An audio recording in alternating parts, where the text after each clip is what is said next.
Olá, estamos aqui com mais um episódio da série do programa Qual é a Sua Ideia?, que é um projeto de extensão e pesquisa realizado na Universidade FUMEC, no programa de mestrado em Direito.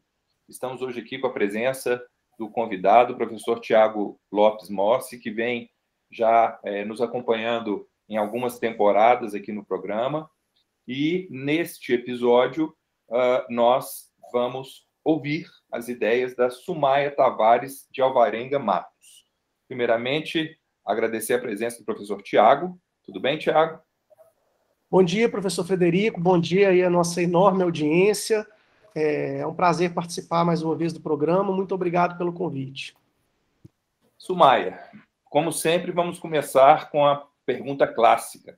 Qual é a sua ideia, Sumaia? Qual é a sua ideia sobre dissertação de mestrado que você vai desenvolver aqui no programa de mestrado em Direito da Universidade FUMEC? Bom dia, professor Gabrite. Bom dia, professor Tiago. Bom dia, meus queridos colegas. Na verdade, a minha ideia ao desenvolver essa temática é abordar as técnicas da neurociência aplicadas ao direito, né? Demonstrando o quanto que as nossas decisões elas podem ser influenciadas por essas técnicas de uma forma positiva ou de uma forma negativa. E eu abordo também os estudos da economia comportamental, com o objetivo de apoiar o fato de que as nossas decisões não são 100% racionais. E depois eu pretendo dar um enfoque às decisões do consumidor, mas inicialmente eu pretendo partir dessa abordagem, essa análise das técnicas da neurociência. E para que vocês compreendam melhor essa minha ideia, eu pretendo abordar a economia comportamental para demonstrar, então, isso que eu já comentei, que as nossas decisões não são completamente racionais. E dentro da própria economia, né, nós temos uma evolução a respeito desse raciocínio, né, porque os economistas clássicos defendiam, né, que nós, enquanto o homem econômico, as nossas decisões seriam completamente racionais, mas o Herbert Simon desconstruiu isso, né, esse conceito, e ele definiu que as nossas decisões, elas têm uma racionalidade limitada, e ele abriu, então, o caminho para o estudo das heurísticas e dos vieses que podem influenciar as nossas decisões. E, resumidamente, as heurísticas e os vieses, elas são uma forma que a gente tem de simplificar o nosso raciocínio para tomar uma decisão difícil. Isso, na maioria das vezes, não pode ser não muito positivo, e os vieses são aquelas situações mais ligadas às inclinações e às tendências que a gente tem para tomar a decisão. E voltando para a neurociência, né, partindo da ideia de que essa decisão nossa não é completamente racional, a neurociência ela tem os seus aspectos que podem influenciar a nossa decisão positivamente, né, que nós conseguimos vislumbrar facilmente nas técnicas que são aplicadas hoje, por exemplo, nas sessões de conciliação e de mediação, quando oferecem, por exemplo, alguma coisa, um suco para as partes, com o objetivo só de deixá-las mais tranquilas para chegarem a uma decisão. Não é uma técnica manipulativa, mas o objetivo é deixar as partes com maior liberdade, mas com mais tranquilidade para se decidir. E o aspecto negativo é, sim, o neuromarketing influenciando as decisões do consumidor, né? Que a gente hoje observa, não só, é claro que nós temos a situação das mídias sociais, das redes sociais, da internet, né? Que o neuromarketing é usado de uma forma perniciosa, né? E que realmente influencia muito as nossas tomadas de decisões, mas nós temos o neuromarketing mais simples, né? Em todos os momentos que a gente entra numa loja, por exemplo, né? Quando a gente entra numa loja, tem um aroma suave, uma música agradável, é o branding sensorial, né? Isso tudo é com o objetivo de levar o nosso cérebro reptiliano, ligado às sensações, ao senso de proteção, a ter uma atuação maior do que o neurocórtex frontal, que é aquele que a gente precisa para usar para tomar uma decisão adequada. Eu pretendo abordar, então, ainda não delimitei o tema com o meu orientador, a gente precisa fazer isso, talvez eu fale menos, né, a respeito de um ou de outro, mas a minha ideia inicialmente é essa. Professor Tiago. Bom, Sumaia, os alunos que passam pelas disciplinas do professor Frederico Gabrich, invariavelmente desenvolvem trabalhos muito criativos, muito atuais, transdisciplinares, e a sua proposta não foge a essa regra, né? E isso é muito legal. Mais uma vez aqui a gente tem um tema, um campo do direito, um campo que vem sendo explorado no direito cada vez mais, e uma pesquisa extremamente inovadora. Eu acho, então, já de sair de uma escolha muito acertada da área que você resolveu trabalhar. Agora, eu vou deixar uma provocação para você, como uma forma de contribuir para a sua pesquisa, tá? Pelo que eu entendi, a sua proposta é de criar não digo um modelo, mas de evidenciar a necessidade de se racionalizar as decisões, né? Especialmente no plano do consumo, né? Das relações consumeristas, e mostrar que as decisões não são racionais. Bom, a pergunta que eu faria para você é se de fato as nossas decisões elas precisam ser o tempo todo racionais.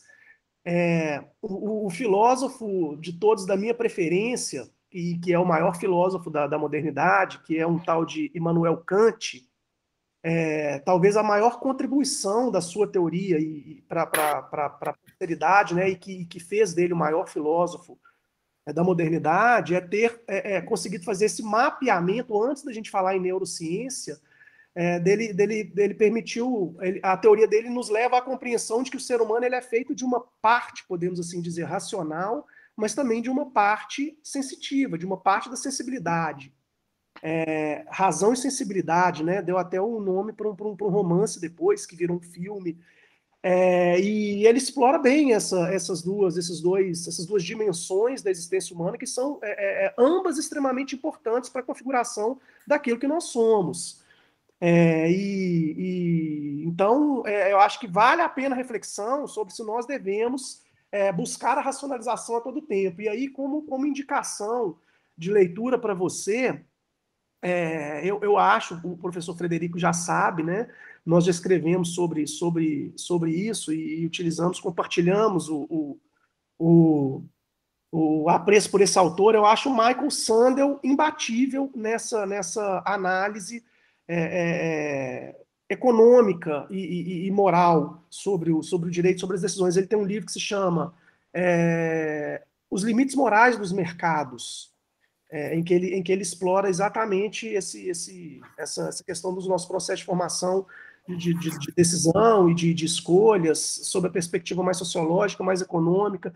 É uma leitura muito interessante. Mais recentemente, eu acho também que você já deve ter lido 21 Lições para o Século XXI, do Yuval Harari. É um livro também assim muito interessante para você explorar esse seu tema sob várias perspectivas diferentes, sobre vários vieses diferentes, especialmente o capítulo em que ele trata especificamente da questão da neurociência e da influência da automação e da inteligência artificial nos nossos processos de tomada de decisão.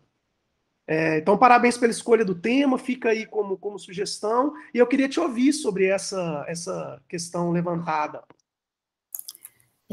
Obrigada, professor Tiago.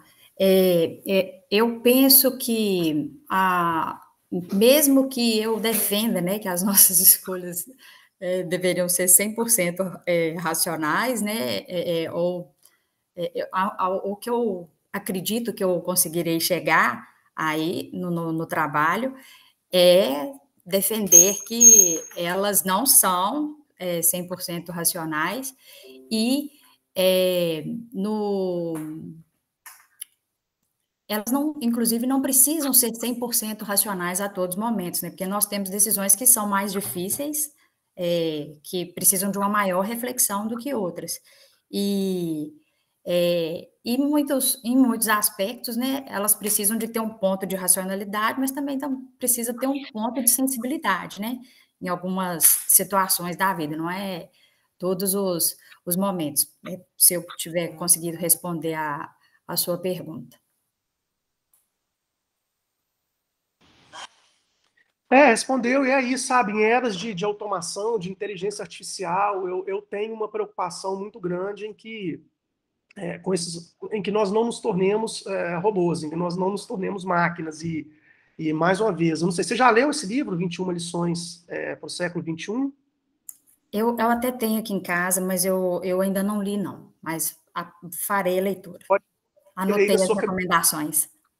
Pode colocar na sua cabeceira, pelo menos a introdução você deveria ler hoje, para dar uma luz aí nas suas ideias, mas eu acho, sabe, que a gente precisa ter muito cuidado com a eliminação do aspecto emocional, do aspecto sensível, porque eu acho que isso está faltando muito hoje em dia, e é natural, porque a gente está vivendo um momento, né, de crescimento da inteligência artificial, de modernização, de internet, globalização, e de tudo isso, de algoritmos e tudo que vem junto, mas isso tem um lado também, que é um lado de desumanização, sabe, de perda de uma dimensão que é importante para a nossa vida enquanto seres humanos, enquanto sociedade.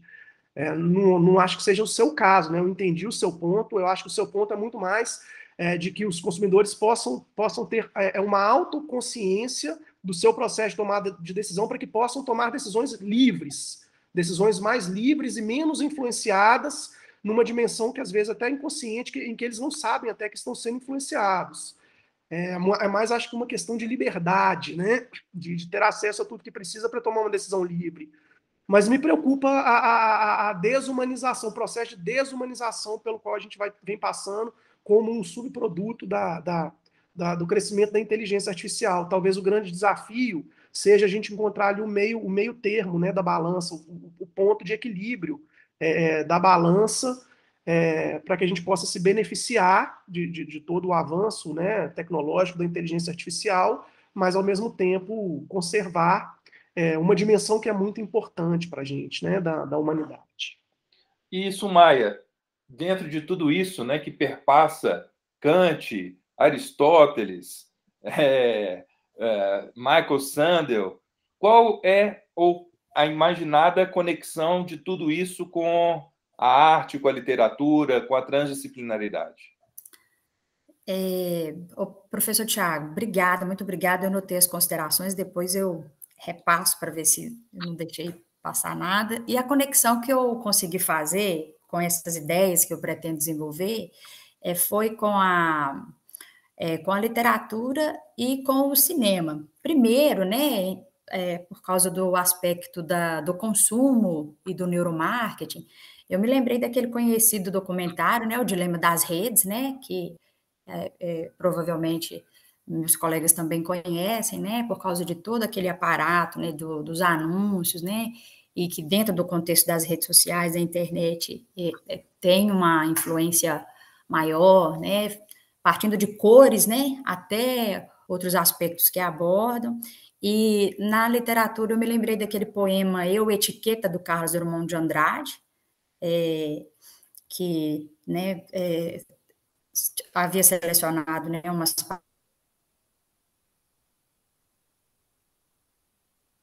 partes interessantes dele, que se encaixam muito bem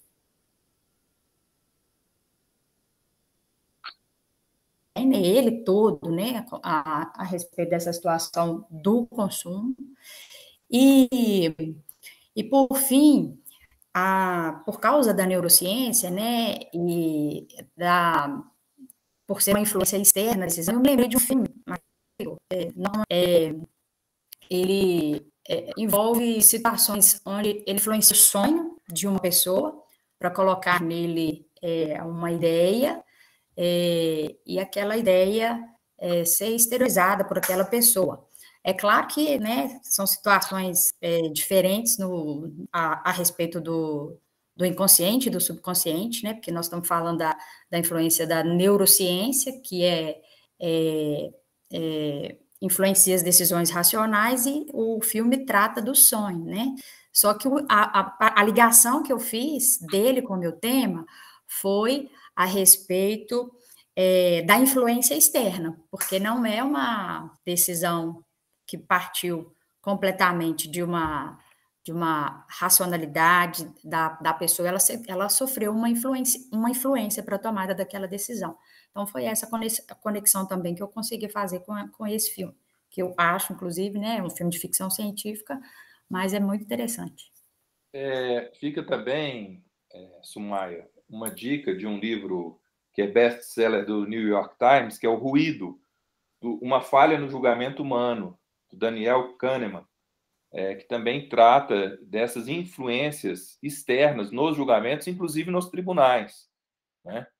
Que perpassam também aspectos neurocientíficos, como também sobre o neuromarketing. Eu acho que eu já mencionei aqui o Néstor Braidot, que é um autor argentino que trata desse assunto, tem um canal no YouTube bem interessante, que pode também ser analisado para fazer esse tipo de conexão, né, dessas influências externas no julgamento e o próprio direito do consumidor. Muito bem, agradecer a Sumaia, agradecer ao professor Tiago por mais esse episódio e espero revê-los brevemente. Muito obrigado, um abraço. Um abraço, professor, obrigado. Obrigada, professor.